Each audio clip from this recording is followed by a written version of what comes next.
This is Our Living Lands, and I'm Jill Freitas. Traditional foods can be used in non-traditional ways. Tawiya Andrew Williams is a Nimíipuu Environmental Scientist and a student at Washington State University. Our Living Lands producer Daniel Spaulding spoke to Andrew Williams about incorporating traditional foods into modern dishes, food sovereignty, and more. Could you explain a little bit about the Nimíipuu Food Sovereignty Initiative and your research? So my research project, right, is the food sovereignty. It's an initiative, right? Like I really have been on this like food sovereignty journeys for like 5-6 years, being in school and then in my post-bac program with BioRise, where I'm able to like collaborate with Northwest Indian College, WSU, the Nez Perce tribe, right? All of these different departments in order to start this community garden, right? But also with the community garden, I want to develop curriculum that goes along with our seasonal rounds.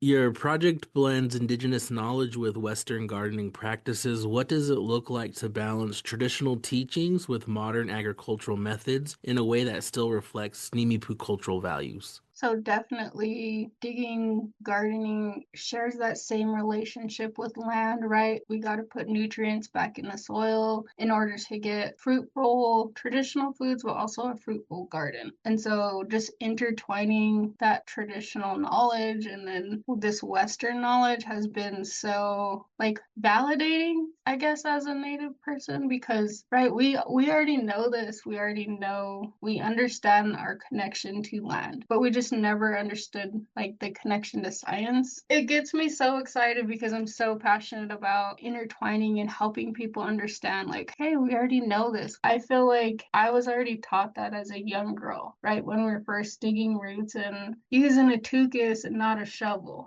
right? And like the tuchus just does less damage to the root, less damage to the soil. And using those practices like definitely keeps you tied to those traditional teachings. And just for context for our listeners, a tuchus is the Nez Perce word for a digging tool that our diggers use for roots. Traditional foods, have always adapted over time. How are you seeing Nimíipuu foods being incorporated into more modern dishes or cooking styles while still honoring the cultural roots of those foods? So there are practices and protocols, right? When you go dig traditional foods like fishing, hunting, gathering, all have different protocols. And it kind of depends, varying on family. I know for my family, we definitely honor like our first digs, our first salmons, our first hunt, big game, deer, elk, especially if it's their first kill ever. And then for me, putting those foods on your table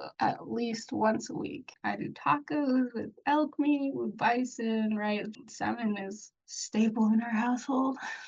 But introducing to those foods to them while they're young, right? And then just learning and be willing to make mistakes, be willing to, oh, maybe I don't like it, but I'll keep trying it again, but definitely trying the foods, right? Like the bison burger, elk burger, deer burger. We try to incorporate it into our everyday meals. I don't think I've bought beef in a long time just because we process so much of our own traditional foods that my dad hunts. And I wanted to ask too about, are you seeing any changes in the season of the gathering due to like climate change? Are there shorter seasons? Are they coming out earlier than usual? Or just if you've noticed any changes due to climate change? Yeah, with climate change, it's just the seasons are different. You just have to get out there and get to know your lands, get to know your homelands. I know in certain areas, like the cows gets ready before the kikit, and then over here, right, like the kikit gets ready before the cows. So